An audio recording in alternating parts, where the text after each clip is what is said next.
7ஆம் தேதி தமிழ் திரைப்பட தயாரிப்பாளர் சங்க தேர்தலில் முறையாக நடக்காமல்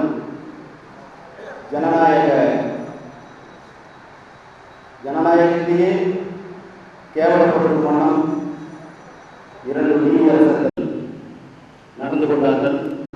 எப்படி நடந்து கொண்டார்கள் என்பதை உங்களுக்கு நான் தெரிவிப்படுத்துகிறேன். அவசியம் சத்தியம் ஜெயிக்க வேண்டும், உண்மை உயர வேண்டும், நன்மை பயக்க வேண்டும். அத்துணை பத்திரிகை சகோதரர்களும் தொலைக்காட்சி தோழர்களும் இந்த செய்தியை வெளியிட்டு மனு தர்மத்தை காக்க வேண்டும். சமன் செய்து சீர்தூக்கு போல் போலம் வருவார் போடாமல் சான்றோர்கள் என்ற வள்ளுவர் வாக்கினாங்க. நீங்கள் வாய்மைக்கு துணை நிற்க வேண்டும் என்று சொல்லி இப்பொழுது என்னுடைய அறிக்கையை படிக்கிறேன். நடைபெற்ற தயாரிப்பாளர் சங்க தேர்தலில் முறைகேடு நடந்திருக்கிறது. முறைகேடு நடக்கக்கூடாது என்பதற்காக 2 ஓய்வு பெற்ற நீதியரசர்கள் திருமிகு எஸ். ஜெகதீசன் அவர்கள், திருமிகு கே. வெங்கட்ராமன் அவர்கள் உயர் நீதிமன்றத்தால் நியமிக்கப்பட்டு தேர்தல் நடந்தது. தேர்தல் விண்ணப்பம் போடுகின்ற நேரத்திலேயே தலைவராக போட்டியிடும் KR எனும் கோதண்ட ராமையா அவர்கள் வேற்றுமொழி படத்தை டப்பிங் செய்து தமிழில் நேரடியாக எடுத்த படமாக சென்சார் சர்டிபிகேட் வாங்கி தேர்தலில் நிற்கிறார் என்ற விவரத்தை தேர்தல் நடத்தும் 2 நீதியரசர்களிடமும் சொன்னோம். அதை அவர்கள் ஏற்க மறுத்துவிட்டனர். தேர்தல் விதி எண் 20 படி 2 நீதியரசர்கள் கையொப்பமிட்ட தேர்தல் விதிமுறை இதோ இருக்கிறப்பார். இந்த தேர்தல் விதிமுறை இதில் எண் 20 படி இது உங்களுக்கு வழங்கப்படும். 20 படி 2 நீதியரசர்கள் கையெழுத்திட்டிருக்கிறார்கள். அப்படிப்பட்ட தேர்தல் விதி எண் 20 படி 2 நீதியரசர்கள் கையொப்பமிட்ட தேர்தல் விதிமுறையை மீறி பத்திரிகையில் KR அணியினர் மாலை மலர், தமிழ் முரசு, தினத்தந்தி, தினமணியில் விளம்பரம் செய்துள்ளனர் என்று 2 நீதியரசர்களிடமும் எடுத்துச் சொன்னோம். நடவடிக்கை எடுக்க உறுதிமொழி தந்தார்கள். ஆனால் அதன்படி நடக்கவில்லை. எப்படிப்பட்ட உறுதிமொழி என்பதை கடைசியில் நான் சொல்கின்றேன். அடுத்து தேர்தல் வாக்குப்பதிவு முடிந்தவுடன் முறைப்படி அனைத்து ஓட்டு இயந்திரங்களையும் எங்களிடம் காண்பித்து ஒன்றின் பின் ஒன்றாக சேர்த்து தேர்தலில் நின்ற வேட்பாளர்கள் முன்னிலையில் கேமராவை பொருத்தி வீடியோவை பொருத்தி எண்ணப்படுகின்ற ஒவ்வொரு இயந்திரத்தின் ஓட்டுகளின் விவரத்தை எண்ணப்படுகின்ற இடத்துக்கு வெளியே உள்ள ஓட்டு போட்டவர்களுக்கு டிவி மூலம் ஒளிபரப்பி தேர்தல் முடிவுகளை வெளியிட வேண்டும் என்பதுதான் மனு தர்மம் சட்டம். கடந்த முறை தேர்தலில் நாம் பொருளாக நின்றபோதும் கூட கடந்த முறையும் ஓய்வு பெற்ற நீதியரசர் இ. பத்மநாபன் அவர்கள் முன்னிலையில் மிக நல்ல முறையில் நடந்தது. ஆனால் அப்படிப்பட்ட சூழல் இங்கு அப்படி நடக்கவில்லை. தேர்தல் வாக்குப்பதிவு முடிந்தவுடன் அனைவரையும் நீதியரசர்கள் வெளியே அனுப்பிவிட்டனர். உள்ளே அழைப்பார்கள் என்று எதிர்பார்த்து வேட்பாளராகிய அனைவரும் 1.5 மணி நேரம் உள்ளே அனுமதிக்கவில்லை. ஓட்டு பெட்டி 10 பாக்ஸ் இருக்குது, 10 பூத் இருக்குது.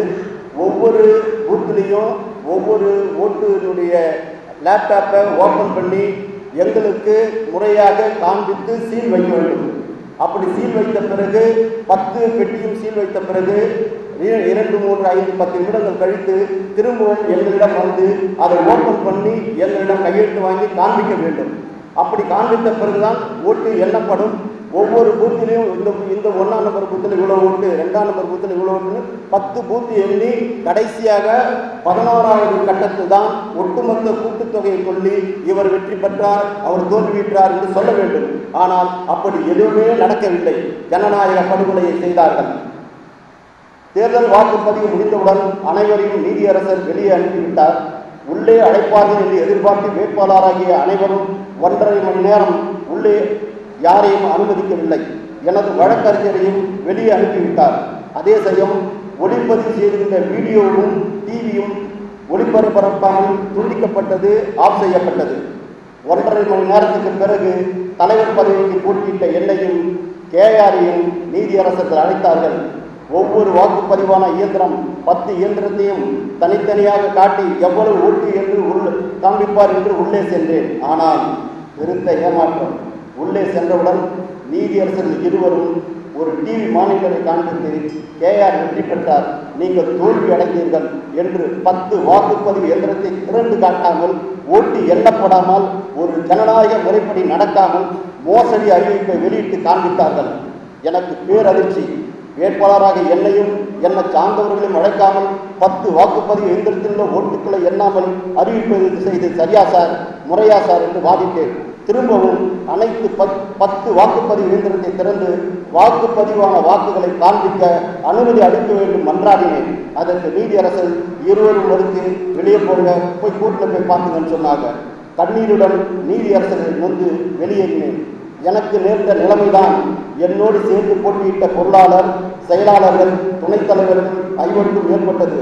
செயற்குழு உறுப்பினர் பதவிக்கு போட்டியிட்ட 59 பேர்களையும் அழைக்காமலேயே 21 பேர் வெற்றி பெற்றார் என்று அனௌன்ஸ் செய்கிறார். இதில் நீங்கள் குறிப்பிடத்தக்கது என்னவென்றால் 708 வாக்குப்பதிவு, 708 வாக்குப்பதிவானால் அது செல்லாத ஓட்டுகள் வரவே வராது. அப்படி 708 வாக்குப்பதிவில் கேஆருக்கு 449 என்கிறார், எனக்கு 252 என்கிறார். மீதி 7 ஓட்டு எங்கே ஒழுங்கு கொண்டது? இதிலே ஒரு ஜனநாயக மோசடி செய்துகிறார் என்பது தெல்ல தெளிவாக தெரிகிறது. 59 செயற்குழு உறுப்பினர்கள் போட்டியிட்டார்கள். அவர்களை அழைத்து அவர்களுக்கும் அந்த வாக்குப்பதிவை காண்பிக்காமல் பொதுவாக வெளியே வந்து 21 பேர் வெற்றி பெற்றார் என்கிறார். அதிலும் பார்த்தால் அங்கே வேதா என்று அறிவிக்கிறார், இங்கே பார்த்தால் மதம் என்று வருகிறது. இப்படிப்பட்ட குளறுபடிகள் நிறைய செய்த நீதியரசர்களை கண்டிக்க வேண்டும், தண்டிக்க வேண்டும். எனக்கு நேர்ந்த நிலைமைதான் என்னுடன் சேர்த்து போட்டியிட்ட பொருளாளர், செயலாளர்கள், துணைத் தலைவர்கள் 50க்கும் ஏற்பட்டது. செயற்குழு உறுப்பினர் பதவிக்கு போட்டியிட்ட 59 பேர்களையும் அடைக்காமலேயே முறை தவறி முறைகேடாக 21 பேர்கள் பெயரை படித்தார்கள். அதிக ஓட்டு வாங்கி வெற்றி பெற வேண்டிய எங்களை தோற்றதாகவும், குறைந்த ஓட்டு வாங்கி தோற்க வேண்டியகளை வெற்றி பெற்றதாக அறிவித்த 2 நீதியரசர்கள், திருமிகு எஸ். ஜெகதீசன் அவர்கள், திருமிகு கே. வெங்கட்ராமன் அவர்கள் ஆகிய 2 பேரின் செயல்பாடுகள் கண்டிக்கத்தக்கது, முறையற்றது. நாங்கள் உண்மையை, வெற்றியை பெற வேண்டும் என்பதை நிரூபிக்க நீதிமன்றத்தை அணுகப் போகிறோம். எங்கள் நோக்கம் தேர்தல் அறிவிப்பு நியாயமற்றது என்பதை நிரூபிக்கத்தானே அன்றி நாங்கள் கோயிலாக நினைக்கும் தயாரிப்பாளர்கள் சங்கத்தை முடக்குவதற்கு அல்ல. எங்கள் நோக்கம் கோயிலாக நினைக்கும் தயாரிப்பாளர் சங்கத்தை முடக்குவதற்காக அல்ல. ஏற்கனவே 2 ஆண்டுகள் கேஆர் குழுவினர் எங்கள் சங்கத்தை நடத்தி விடாமல் செய்த அக்கிரம செயலை நாங்கள் தவிர்ப்போம். தயாரிப்பாளர்கள் நன்மையே எங்களுக்கு முக்கியம். பதவி விரிப்பு, பதவி அறிப்பு பிடித்தவர்கள். அதே நேரத்தில் எங்கள் வெற்றி மக்களுக்கு தெரியாமல் போய்விட்டால் நியாயம் தோற்றதாகவும் உண்மையை திரையுலகினர் அறியாமல் போய்விடும். தேர்தல் என்பது ஜனநாயகமாக நடத்தப்பட வேண்டும். இது ஜனநாயகமற்ற தேர்தல். விரைவில் உண்மை வெளிச்சத்திற்கு வந்தே தீரும். அதற்கு நீதிமன்றம் நல்ல தீர்ப்பு வழங்கும் என்ற நம்பிக்கையோடு எங்களுக்கு வாக்களித்த அன்பு நிறை நல்ல உள்ளங்களுக்கும், துணை புரிந்து நின்ற உடன் நின்ற வேட்பாளர்களுக்கும், ஆசீர்வாதம் வழங்கிய இயக்குநர் சிகரம் கே. பாலச்சந்தர் அவர்களுக்கும் என்றென்றும் நாங்கள் நன்றி நன்றி என்று சொல்கிறோம். முதலில் பேசும்போது ஒரு வாக்குறுதி தந்தார்கள் என்று சொன்னேன்.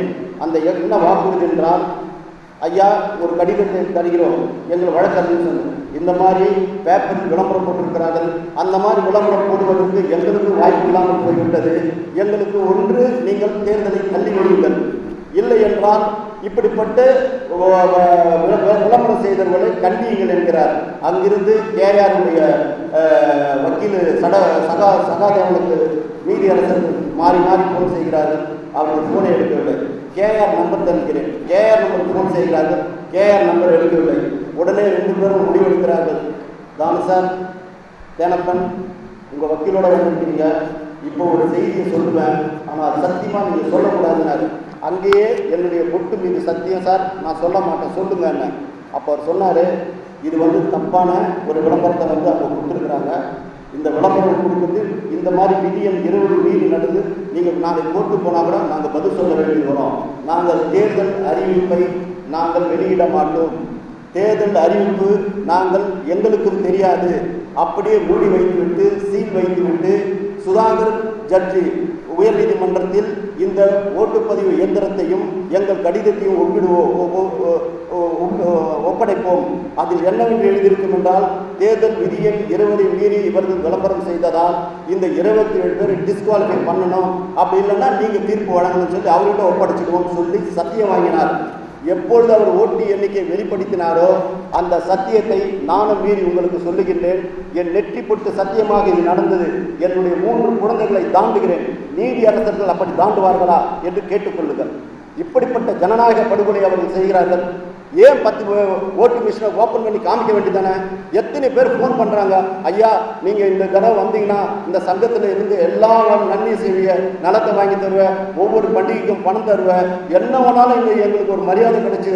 ஆனால் அப்போ 1,45,00,000 பணத்தை எடுத்து போன கேஆர்கிட்ட இந்த சங்கம் போயிடுச்சுன்னா இன்னும் பாடுபடும். இதை ஏன் இந்த மாதிரி பெரியவங்களாம் அவங்கள வந்து அவங்களோட இருக்கிறவங்களாம் அதை ஒத்து போகிறாங்க. கேஆர் எப்படிப்பட்டவர்? ஒரு பொய்யான சர்டிஃபிகேட்டை வாங்கி வந்து இந்த தேர்தலில் நான் வந்து தலைவராக நிற்கும் போது எத்தனை தகுடுத்தத்தை அவர் பண்ணுவாரு? இதெல்லாம் கோர்ட்டு மன்றத்தில் நீதி முன்ன அவங்க பதில் சொல்லிதான் தீரணும். இந்த சத்தியத்துக்கு, இந்த தர்மத்துக்கு, இந்த நியாயத்துக்கு கண்டிப்பாக கடவுள் எங்களுக்கு பக்க துணை இருப்பான். தப்பு பண்ண அவங்களுக்கு தக்க கூலியை கடவுள் தருவார் என்று சொல்லி வாய்ப்புக்கு நன்றி அவர்களுக்கு நன்றியை தெரிவித்து அமைகிறேன். சத்தியம் மீண்டும் சத்தியம் அறிக்கை. இந்த அறிக்கையும் ஜட்ஜிங்க 2 பேர் கையெழுத்து போட்டுட்டு 20வது காலத்தை உங்கள்கிட்ட கொடுக்குறேன். நீங்கள் மனசாட்சி என்னை தெரியும், நான் யார் என்று உங்களுக்கு புரியும். நான் இந்த பதவியில் நிற்க வேண்டும் நான் எக்காலத்திலும் நினைத்ததில்லை. கே பாலச்சந்தர் அவர்கள் அழைத்தார்கள், இந்த வருஷம் நீ நில்லையா, ரொம்ப தப்புலாம் நடக்குதியா, நீ இருந்து பண்ணியா, நீ பண்ணினா நல்லா இருக்கையா, நான் சொல்கிறேன், புஷ்பா கூட கூட்டு போய் ஒரு பொருளாளருக்கோ உபத்தலைவருக்கோ போட்டிக்கா அப்படின்னு சொன்னேன். அந்த மனித நேயத்தை எண்ணுகின்றேன். அவர் கண்களில் இன்று காலையில் சந்தித்து இப்படி பேசப்போகிறேன்னு சொல்லும்போது என் நெற்றியிலே என் தலையிலே கைவிட்டு ஆசீர்வாதம் தந்து, சத்தியம் உனக்கு கிடைக்கும், நல்லவங்களாம் உனக்கு சப்போர்ட் பண்ணுவாங்க, நீ தைரியமாக இரு, ஏதோ ஒரு இடத்துல ஒரு மிஸ்டேக் நடந்து போச்சு, ஆனால் உனக்கு அது மிஸ்டேக்கு திரும்ப சரிபார்க்கப்பட்டு உனக்கு நீதி வழங்குவார்கள் என்று சொல்லி ஆசீர்வாதம் பண்ணார். அந்த ஆசீர்வாதத்தை சத்தியமாக ஏற்று நான் உங்களுக்கு மன்றாடி கேட்டுக்கொள்கிறேன்.